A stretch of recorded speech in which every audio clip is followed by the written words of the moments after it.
RAZA Bellew for IFL TV in association with MTK Global. With me, all the way from Liverpool, Liverpool's finest, MTK finalist, Jazza Dickens. Jazza, how are we doing, pal?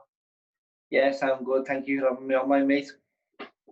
Before we talk anything about boxing, Jazza, how have the last couple of months been for you? How has this pandemic and lockdown been for you and your family? Been brilliant. It's a selfish thing. I feel like it's a selfish thing to say, and I feel like I shouldn't say it, but yeah, it has. It's been brilliant for me. About some great training. I've been working on things that I wouldn't normally work on. I've been doing things that I wouldn't normally do, and I've been getting opportunities that I wouldn't normally get. So it's been brilliant for me. You're fortunate you're one of the fighters that fought just before we kind of went into lockdown, so you kind of had a fight already. Did that help, knowing you just fought before the pandemic? Yeah, well, I think I'm one of the few cases who hasn't been affected by this whole epidemic, whatever. So I have been affected at all. If anything, I've been benefited by it. I don't know anybody who's been harmed, who's had the illness, who's had the COVID or what have you. So I've been lucky, really. So I sound very selfish, but I can only speak from my own experience, and I choose to have a positive outlook on any situation anyway. So yeah, it's been good. You've been training or just family time and just relaxing? Yeah. I think I'm in a situation that everybody's in right now, and like, no one, every fighter's probably going to be training to some extent to them, because they want opportunity to come. They have the big fighting and they have the big matches in the Gaines Garden. They're going to have the Frank Warren shows. There's still a few opportunities out there, so fighters are probably going to try and stay ready. But I'm in a situation where I'm not finding motivation. I'm not lacking motivation because I've got a great prize to fight for. You know, I know coming back into this, I was going to be fighting in the Golden Contract final. If this hadn't happened, I'd already fought in the final. So I'm lucky. I'm not lacking motivation, you know, and I've been training. I love training, so I've been training as I do always anyway. Well, obviously, I know you've got a lot of friends who are fighters as well who haven't fought like you, who weren't fortunate like you, but has it been difficult for people like them who kind of, like, end of the day, if you don't fight, you don't get paid? Yeah. Has it been difficult for them? Yeah, I've got a friend, a close friend, so dedicated he is. He's got 4 kids. His name's me Shakespeare, young professional. He's like 5-0. He's knocked them all out. Really good fighter.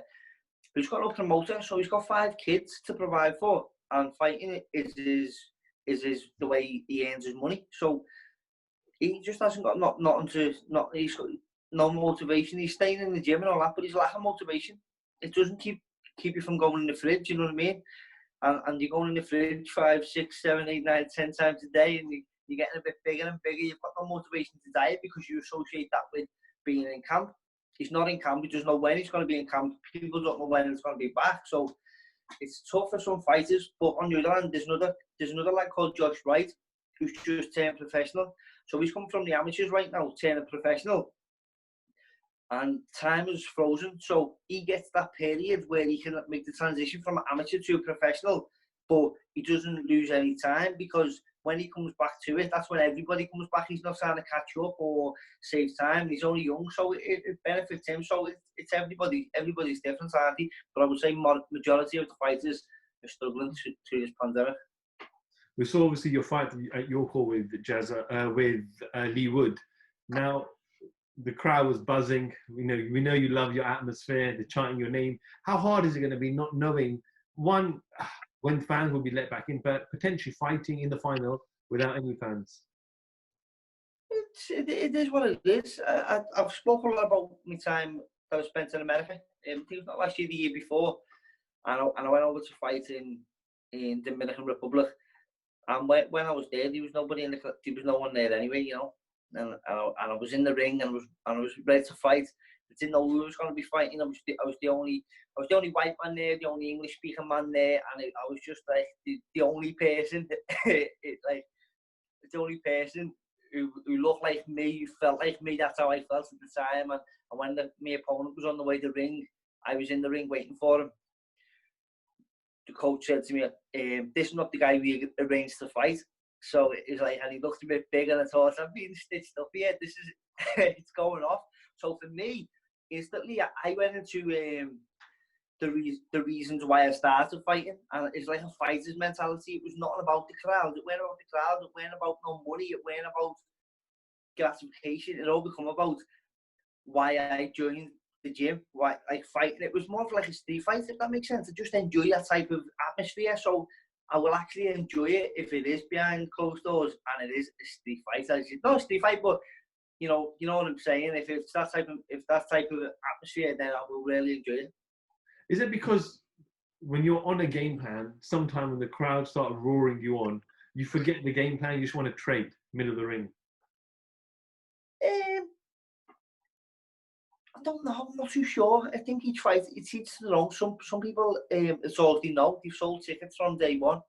Some fighters don't sell tickets. Some fighters have struggled, so they're used to not having nobody there for them. For me, I can zone out. I hear my coach's voice and my dad's voice. So I could be. I've fought in arenas with thousands of people, and all I can hear is my dad's voice. It's strange.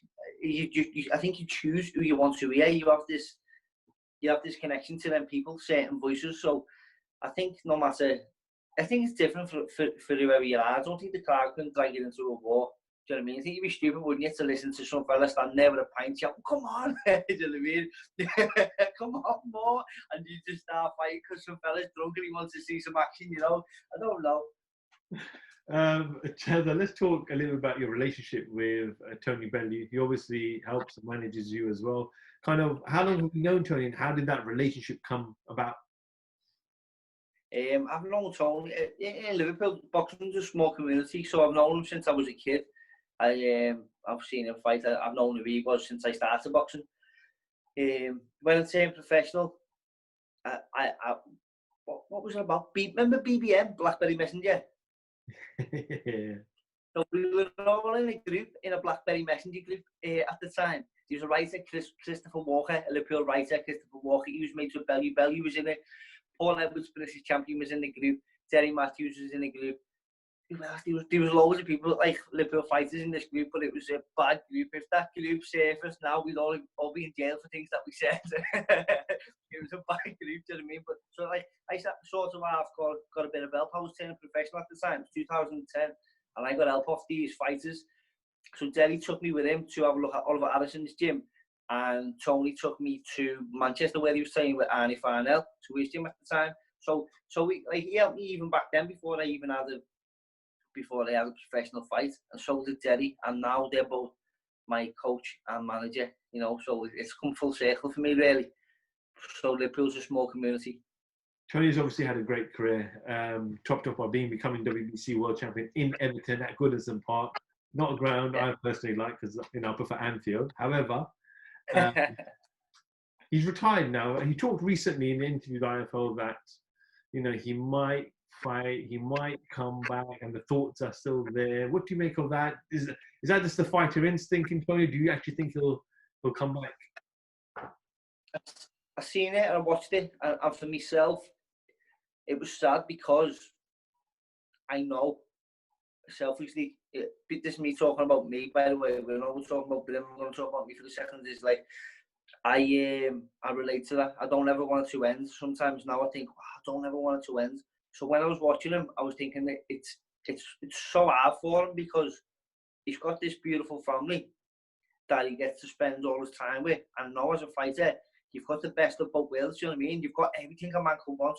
I'm not even talking about financial gain. I'm talking about you've got a career, purpose in life, and you've got a family. And like, oftentimes your family loses so much of your time because of boxing. So you're living two lives, but two of them are so good, you know what I mean? So I know times when I've been took away from boxing, it's all I want to do is fight. He obviously just wants to fight. He's a fighter. How would you take that away from a man? What's he going to fight now? Who does he fight? You build your whole personality around this one thing, and that's fighting, being a fighter. Your mentality is built around it. Your social acceptance is built around it. The person you become is this fighter, and now you're not fighting. So I don't know. I hope he can just find new things to do with his life, and purpose is something that we all need, innit? How would you tell a man not to fight if that's his purpose? I don't know. I just hope that he doesn't, and obviously he will be spending his family time with his family, but I just hope that he can find new things to do, but I doubt that he'll be able to, because the highs are so high, so the lows are so low. Would you be surprised if he does fight again? Would that surprise you? No, not at all. No. I can't say it would be. I don't. He's a fighter, isn't he? How do you stop a fighter from fighting? Do you know what I mean? In any other sport, it's okay, because you see footballers, they just like they have one last go, or they stay in it doing like other things. They can't give it up. Snooker players, they play for so long, they have careers for so long. But when a fighter wants to carry on doing what he wants to do, then he's the crowd just have a go. Don't they? Just don't let the man be who he wants to be. Do you know what I mean? The crowd just, what did he want? 1 minute they want you to fight for them, and the next minute they want you to fuck off, you know? So it's hard, isn't it? What you do, you have to be selfish, don't you, and do what makes you happy. And if the only thing that's going to make you happy there and then in your life is fighting, then how can you stop him from doing that? But from your perspective, you wouldn't want to see him fight again? No, because what's the point? How does he top it? He can't top what he's done. He can't win anymore. He's been world champion. What else can he do in the game? If he was to fight again, it would just be for purpose. I don't think he will. I don't think he will, because he's a sensible man and he's a smart man. And not many fighters do get out the game as a heavyweight like that. The fights he's had with the faculties still in place, you know. I'm a featherweight and I'm slobbering all over the place. He's got out the heavyweight division with a few quid and he's still got all his faculties. So I don't think he will. I don't think he will, but I think he will miss it. What about your career, Jazza? I know we'll talk about the MTK tournament in a moment, but what about your career prior to the MTK Global? We know you went in there with Wiggindale. You had a fight with him, obviously pound for pound at the time. But what have you made of your career so far to date? I think I've had a good career. I've had a 10-year career, which is, I turned pro very early at 19, and I enjoyed every second. Of it. And I've been thinking since I turned professional at the age of 19, I don't want it to end. You know, I just love it so much. Talking to my girl about this yesterday, and boxing for me, I just love it. I just absolutely love it. I love everything about it, the fighting, the passion, the passion I can put into the gym, my lifestyle, the routine. I can get up every day, have this routine. I can show my kids, I can be a role model. I can show my kids, this is what you do. You get up early, you go out and you work hard, and you don't do no crime, and you live an honest life, and good things will come. Do you know what I mean? And I also showed them, through the losses I've had, I showed them how to bounce back in life, how to be resilient, and what happens when you lose. It's not actually what it looks like. When you lose, it's time to show what you're made of and how to come back. And every time I've lost, I've came back stronger. You know what I mean? And that has been my career. That, if I could sum it up, my career has been like, you can't keep me down. Every time I've been on the ropes, I've come back stronger. How am I now in it? 10 years later, better than I've ever been. Most fighters should be retired by now. You know what I mean? And now I'm boxing better, and I'm in my prime. I'm doing what I should have been doing 8 years ago. You know, so that's what sums it up for me. It's just like persistence. It's great. I just love it. Everything about it. As I say, I don't want it to end. I don't think the end's coming. I don't know, but could all end tomorrow, couldn't it? But as it's ongoing now, I just love every single part of it. I've seen the schedule for MTK over the next couple of months, between August and October. It looks like around 30 fighters are going to be fighting across the boxing and combat sport over the course of 6 weeks, something that no promoter, no management company is doing at the moment. So how's that relationship been with MTK? MTK have been amazing with me. You can only take so much credit for being a boxer, because people don't see this, that you've also got a manager. I've got a manager, I've got an advisor, I've got 2 coaches. I haven't got a promoter, but I've got so many people, and then there's the people who are behind me, backing me, as in the people who pay their money to watch the fights. I've got my family, I've got my friends. There's so many people, so you can only take so much credit for what you've done. Talk about MTK as a manager. I haven't got a promoter, so the opportunities that they've given me is unbelievable. I signed to fight. It was 1 year ago. It was 1 year ago yesterday when I signed to fight. in this golden contract tournament. Since then, my life, my career at that point was in the dark. It was like a dark place because I had to travel to America. I was living in the ghetto in Miami, trying to make something of it, just trying to be positioned, trying to get onto the, just trying to get forward. Do you know what I mean? Just anything, not to drop off, not to step back, as there's always, it's a conveyor belt, just trying to learn. If I'm not going to be earning, I'm going to be learning. That's all what I've always said. So when I came over from Miami, I got this opportunity off MTK. So MTK have helped me revive my career too. And Georgie Vaughan and Derek Matthews, they're my coaches, and Tony Bellew. So I've been so lucky to be given the opportunities of MTK. They're a management company, and they're making fights for fighters. Who does that as a management company? A manager's there to get you opportunities from a promoter. MTK are giving fighters fights. That doesn't happen. You're obviously in the final of the MTK Golden Contract against Ryan Walsh. Your previous opponent was Leeward, where I believe you won majority decision. I spoke to both of you during the press conference of the fight, and you both were grateful for the opportunity, and both had trained well and said this was your opportunity to kind of get to the levels you wanted to. Were you impressed with your performance at the end of the day? Yeah. Things. It didn't go perfect, but it went well enough. We got the win. We got through it. And we always knew that if we didn't win that fight, we weren't going to win a world title. As I know that for this fight, we knew that going into it. So there was a lot of pressure there because I was the underdog. Yet I knew I am the underdog. These people don't think I'm going to win, but I know if I can't win him, I can't get to the top. So it's the same situation now. I think I'm the underdog again. And I know Ryan Walsh is a better fighter than Leeward, so I've got to go through the same thing again. I've got to prove myself once again.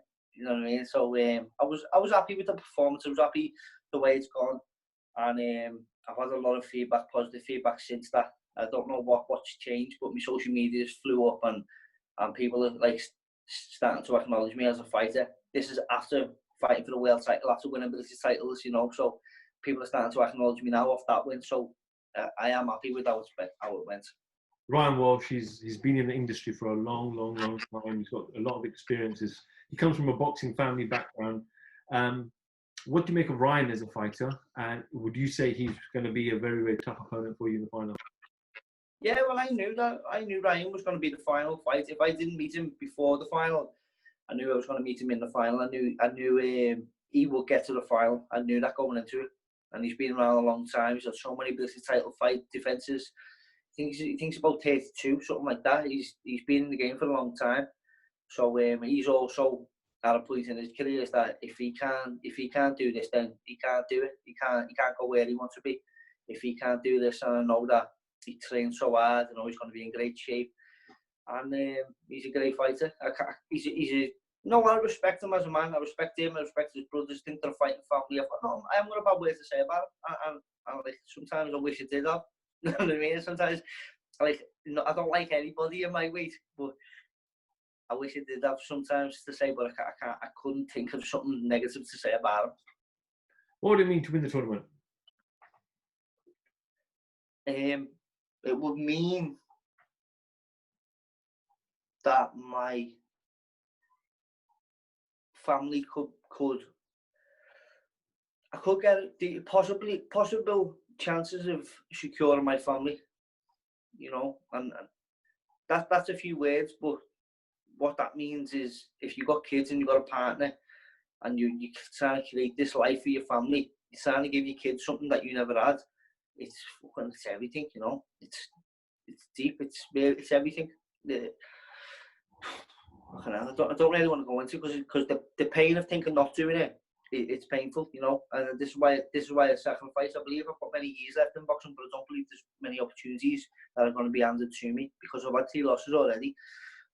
I love the game. I'll probably still be fucking fighting when I'm 50, do you know what I mean? But who wants to see it? No one, as we were talking about before, we were talking about Tony. So I think the opportunities are dying up, so therefore I have to take my chances. And I think if I'm going to do it, I'm going to do it now. And my family are going to get what I never had.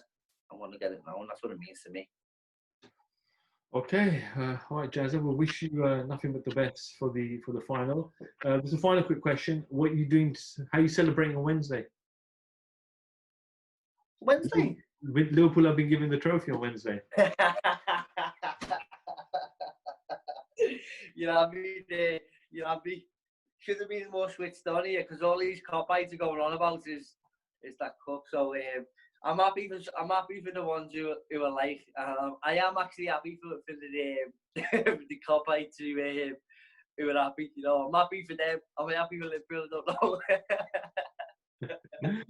Jazza, appreciate you giving me your time today. We'll hopefully get you an espresso, online presser with Ryan when he's finished his training, when he's back in the UK, or when he's got better connection, hopefully. Stay well, stay safe for now. Keep training hard, and we'll catch up with you soon. Thank you so much for the channel, for having me on. It's a massive platform for me and it's a great channel, so thank you for having me on, lads. Always here to support Jazza. Jazza Dickens for IFL TV. Thank you very much.